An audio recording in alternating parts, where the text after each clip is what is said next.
This is Campus News, reporting the top stories from colleges and universities. Next on Campus News, students pitch in and fill sandbags to protect homes along the Red River.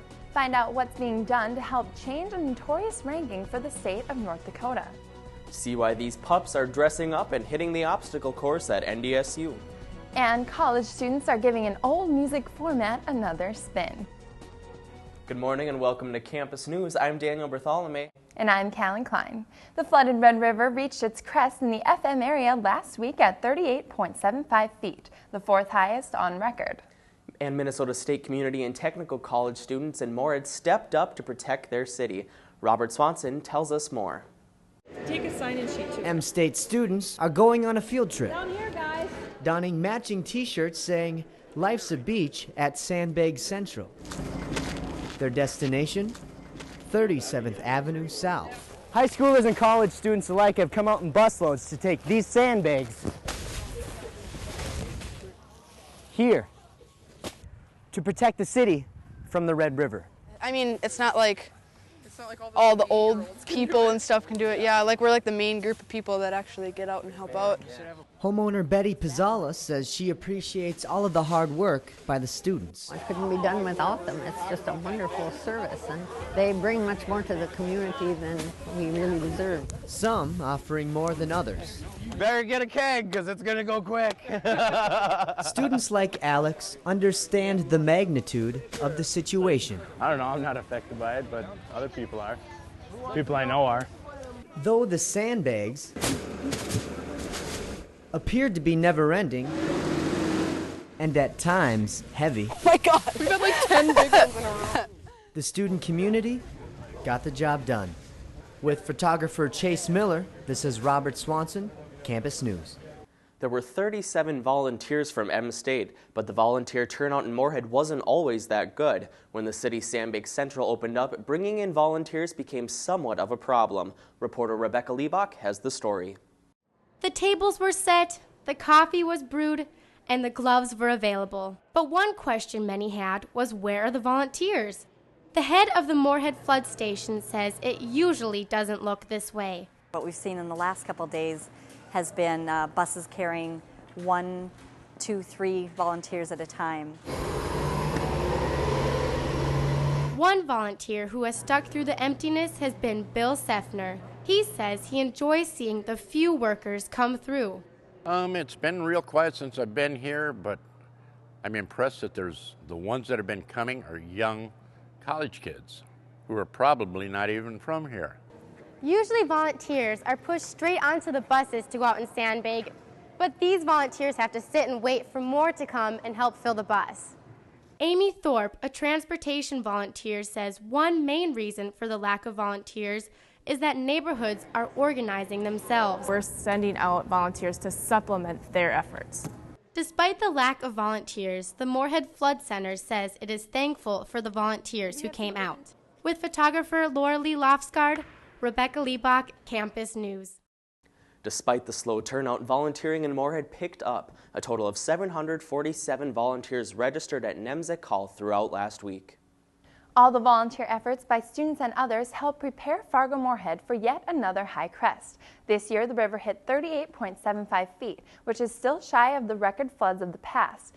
In 2009, the Red reached 40.8 feet in the FM area, while in 1997, it topped at 39.6 feet.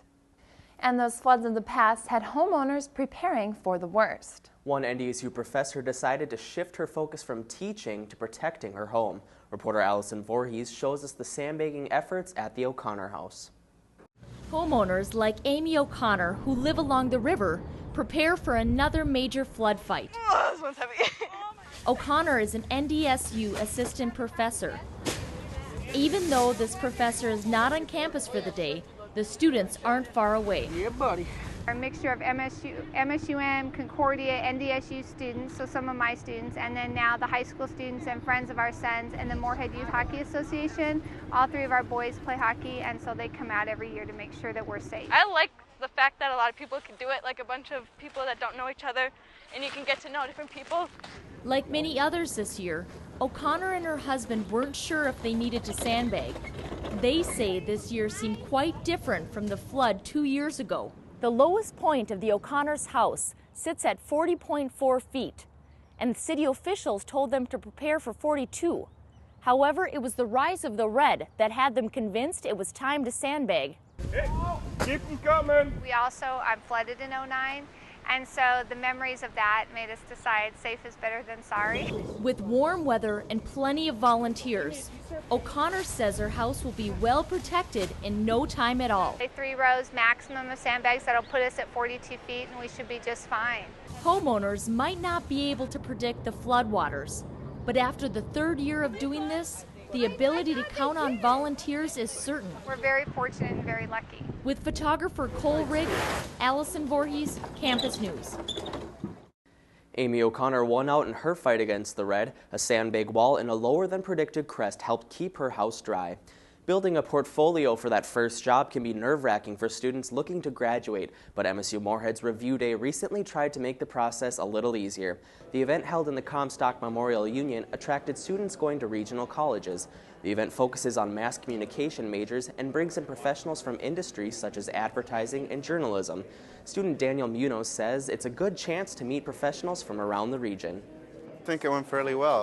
A lot of the people I talked to are honest, so that's really great because, you know, when you're just working in school, you kind of have this closed environment, so it's nice to actually talk to people that have been around the area working. More than 100 students had their portfolios reviewed.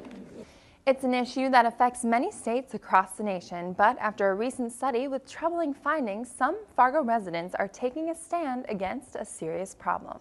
I wish we could be #1 in something else. Rankings by the Federal Substance Abuse and Mental Health Service Administration named North Dakota at the very top of a youth drinking study. There obviously is an issue because we are #1 in the nation for binge drinking. But does the issue stem from the drinkers themselves or the state they live in? Nothing ever goes on here, nothing changes. What do you think of places like Las Vegas or LA? What is there to do in those towns? There's so much more to do. I mean, you got Las Vegas casinos and all kinds of other stuff. In Fargo, you have them all. And you can go bowling, but you drink when you bowl. But there's not much else to do, especially during the winter months. You know, unless you're like ice fishing or something, but when you go ice fishing, you drink anyway.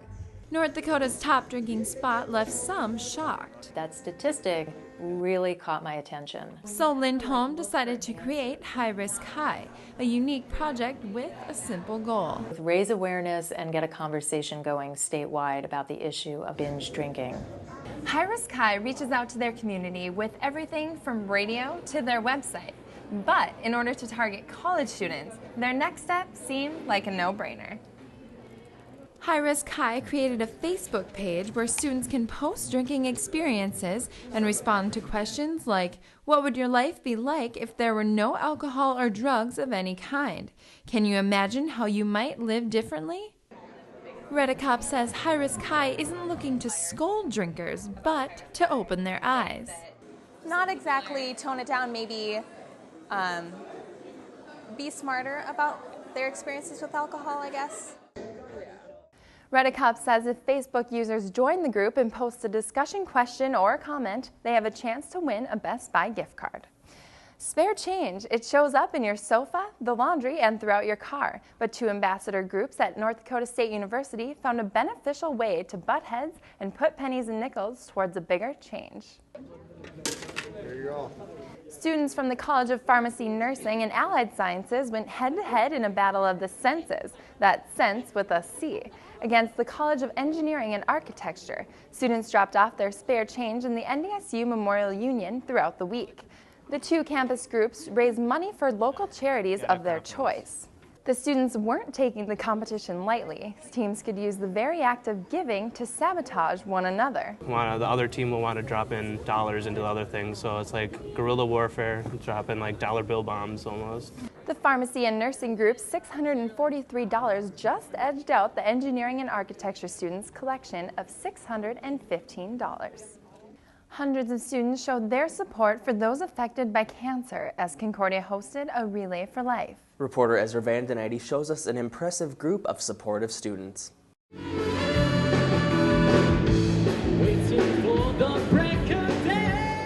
With bands performing and people playing games, spirits are high as students gear up for a night dedicated to raising money and awareness on behalf of the American Cancer Society. The event is hosted by Concordia, but students from both Moorhead colleges are here to show their support. This year we have approximately 50 teams and 500 participants that'll be here. They'll have their own personal fundraisers going on throughout the night, and some teams are doing cakewalks, others are selling goodies, other people are doing minute-to-win-it games.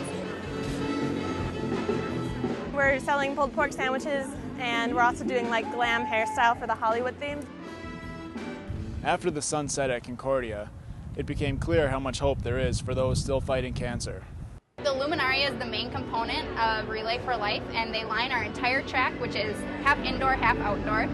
It's awesome that all these college students are going out raising thousands upon thousands of dollars and raising awareness about this cause, because they're giving people who have cancer a voice. They're giving people who lost their lives to cancer a voice. With photographers Elliot Hoekstra and Michael Wiegand, Ezra Vandeninde, Campus News. The band 32 Below wrapped up the all-day celebration with a concert late into the evening. Competing against schools like MIT and Purdue in a science competition may seem difficult, but two area colleges won't let that keep them from launching their ideas. The University of North Dakota and Inver Hills Community College, which is just south of St. Paul, are going head-to-head with many elite colleges and NASA's University Student Launch Initiative. Participants can build any rocket imaginable, but it must fly close to 1 mile in the air and perform a science experiment. At last year's event, UND won the Best Looking Rocket Peer Award. The launch will happen today near Huntsville, Alabama. The winner will be announced next month. Those simple sticks used in frozen treats are now the building materials for NDSU architecture students. As reporter Tom Wagner explains, popsicle sticks can be used for some amazing pieces of architecture. Colossal structures reach out towards the sky at the Plains Art Museum, but when these second-year students first got the assignment to build a tower out of popsicle sticks, their first thoughts weren't too confident. I've honestly never built anything as tall as I am, and I'm really glad I'm only like 5'9", because it gave me the ability to not build something like 6'4". Once you start to tackle it, like after you get over that first like inspiration hump, generally flows pretty easily. The students' assignment was to build a tower taller than them with no glue, wax, or clay. They had to use a connecting system that could be weaved or stitched, or rely on friction. NDSU's unique courses allow students to take the opportunity to build such structures like these, and as you can see, their possibilities are limitless. While most towers stand tall, some don't survive the trip from studio to exhibition. But these towers that make it provide a positive message about their creators. This is someone who is really creative and who's going to come up with great ideas in the future. As long as NDSU architecture courses continue to push their creativity of its students, we can continue to expect to see structures like these come to life. With photographer Elliot Hoekstra, Tom Wagner, Campus News.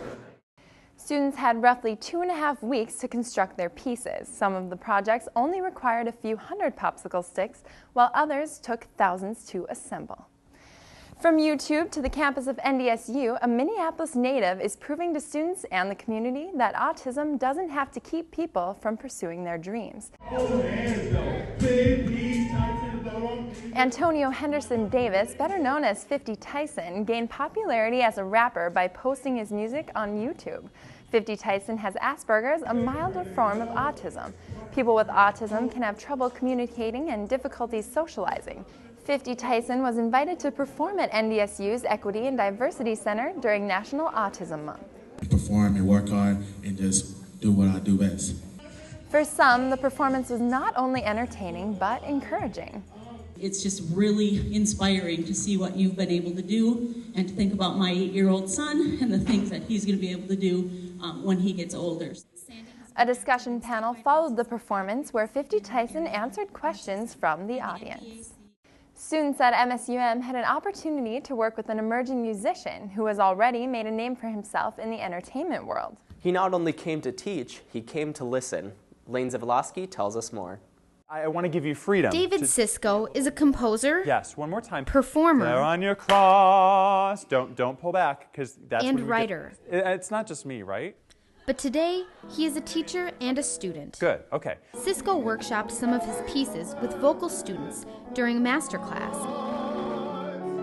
giving constructive feedback on technical issues and artistry. Partially what I'm talking about with the students is how to look at the music and hear that and create that, make that happen in the music as singing actors. Yes.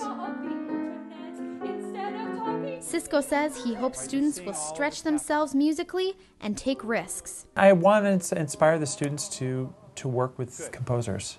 What I got out of it was it's not just matching pitches and making it musical, but it's knowing what you're singing about. Cisco says that as a composer and musician, he benefited from this experience as well.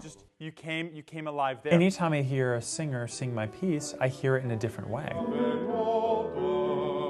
A learning experience for all, composer David Cisco came, he taught, and he learned. Lane Zavalaski, Campus News. Cisco says that he is an avid reader and he composes his music to poems that speak to him.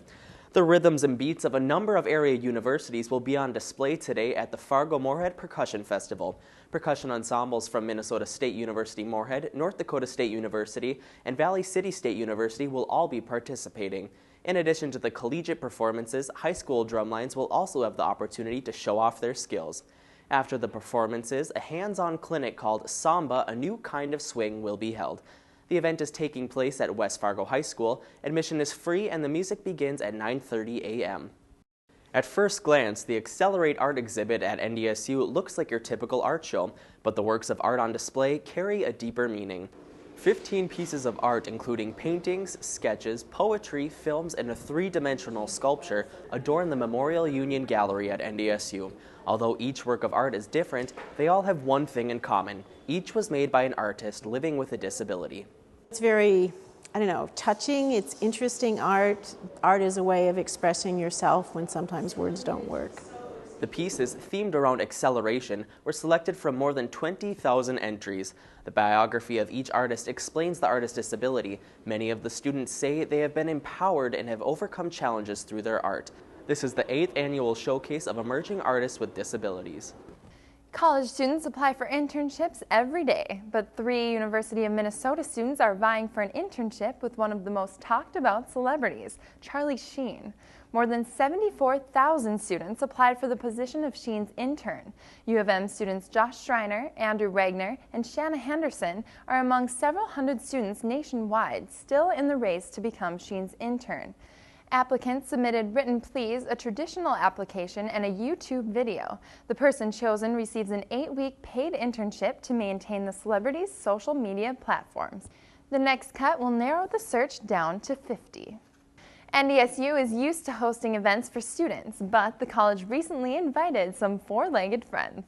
The Pre-Vet Club hosted its 15th annual dog show, a chance for the community to show off their canines. Reporter Christy Larson has more. And that's her costume for the costume contest. For some, this is a beauty pageant, a show.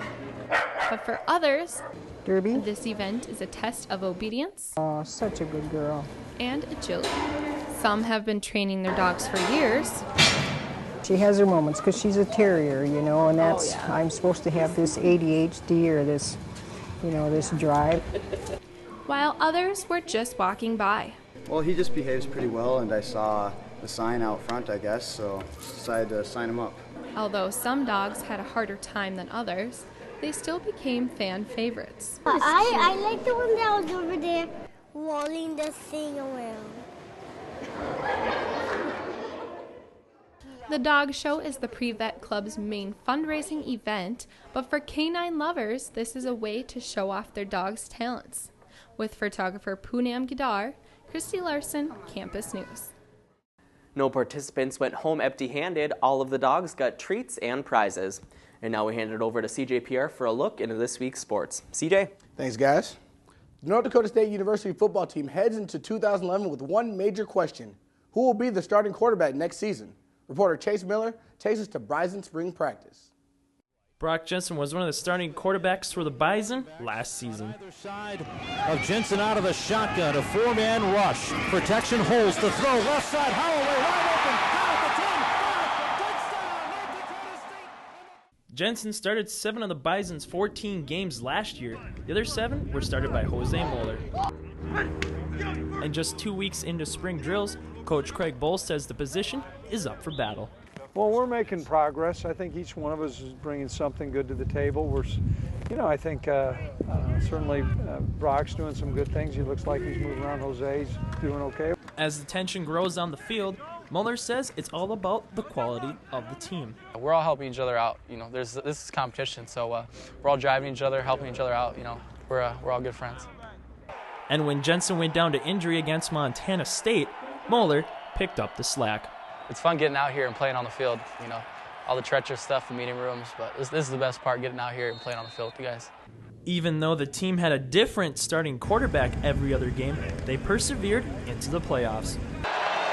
Mueller takes the snap. Here comes the rush. Mueller firing, and is caught by Howard down the right side, and he's in for a touchdown.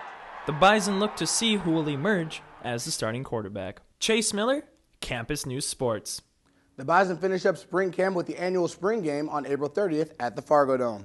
And while the current Bison football team is focused on the future, the NDSU's Alumni Center brought back someone from Bison football's past. Former Bison standout and NFL player Stacy Robinson visited NDSU's campus. He spoke during NDSU's Beyond the Classroom seminar. One of Robinson's main focuses was how his education helped him in his life after football. I think the preparation here at North Dakota State really helped me from a standpoint. It wasn't a school that solely focused on the athlete, but it kind of helped me focus on the total person. Robinson played 6 seasons with the New York Giants, winning 2 Super Bowls with the team in 1986 and 1990. He is also the director of player development for the NFL Players Association. When asked about the NFL lockout and if there would be pro football in 2011, he said, "It's hard to tell." Once again, the University of North Dakota's Fighting Sioux men's hockey team was in the Frozen Four. As the puck was waiting to be dropped, many fans at local hotspots and bars collected to support the Sioux in their 19th Frozen Four appearance. Every time they make it, it's been, 20-some times they've been in the Frozen Four. It's exciting every time. I just want to see them win. But as they cheer on their team, they know soon things could be different. This could be UND's last Frozen Four under the Fighting Sioux nickname. It's our heritage of North Dakota. Every North Dakota should be proud of it. And part of it's this hockey team, and it just gives me goosebumps talking about it because it's part of our heritage. The controversy on whether the nickname will change has yet to reach a conclusion. Even though the Sioux didn't win the national championship, one member of the team was awarded for his efforts off the ice. Junior goalie Brad Eidsness received the Elite 88 award. The award is given to a student athlete who has reached the peak of competition at the national level and achieved the highest academic standard among the other athletes. Eidsness was presented the award at the ceremony before the Sioux game against Michigan. He is an entrepreneurship major and has a 3.76 GPA. American Gold Gymnastics of Fargo starts training gymnasts at a young age. Some of them become college students that return to coach after years of training and performing. Reporter Patrick Conte has more. The gymnasts at American Gold Gymnastics in Fargo begin learning the basics early on. It may seem like playtime for these youngsters, but they are starting to build a foundation for the flips and tricks that come later. Turn to the audience. Some of these same youngsters may later become coaches after years of training and performing. That was so scary. Lindsay Walton is a senior at North Dakota State University and a former member of the FM Acro team. I love working with the kids. My major is child development, so I've always had a passion to work with kids. And we have level 1 through level 10 here at American Gold. Most gyms don't go that young. Catherine Hansen is also a former Acro team member turned coach. We do a lot of strengthening to get the kids strong so they are able to do these tricks. It's a great place for kids to come and learn gymnastics, but it is also a great place for the kids to learn how to be an adult and be responsible. For the student athletes at American Gold Gymnastics, finding time between school and work is not easy, but in the end, they find a balance. I have 3 teams, and there's about 41 kids that I work with under the age of 10. The coaches and team members work hard to find the right equilibrium, not just in the gym, but also in the classroom. With photographer Sarah Michaels and Anthony Odas, Patrick Conte, Campus News Sports. American Gold is home to the FM Acro team who perform all across the U.S. And if you ever had a chance to see them perform, they are really fun to watch. Yeah, it's amazing some of the stuff they can do. Thanks, CJ. In our digital age, iPods and MP3s reign supreme. But even with the prevalence of such forms of media, new shops selling old vinyl are sprouting up around Fargo-Moorhead. Tori Halverson sets the record straight on this analog revolution supported by college students. No doubt, these gentlemen have something in common. They're in their 20s, and they listen to a technology invented in the 1800s. Great album. Great album. But why listen to records? I don't like to call them records.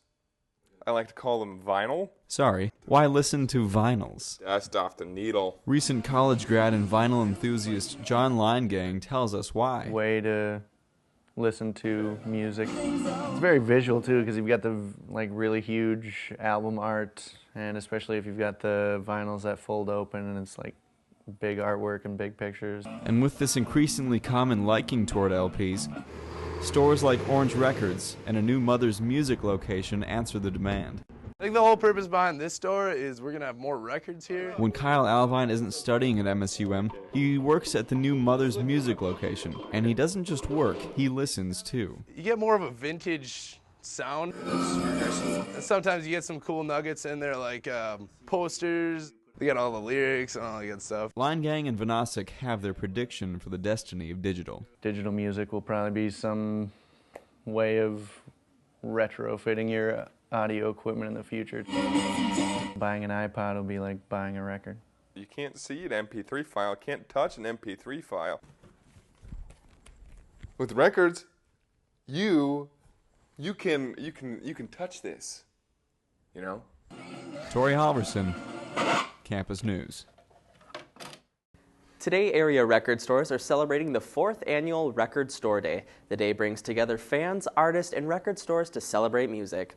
And that's it for this edition of Campus News. We leave you with shots of the Red River as it neared its crest. Have a great week, everyone.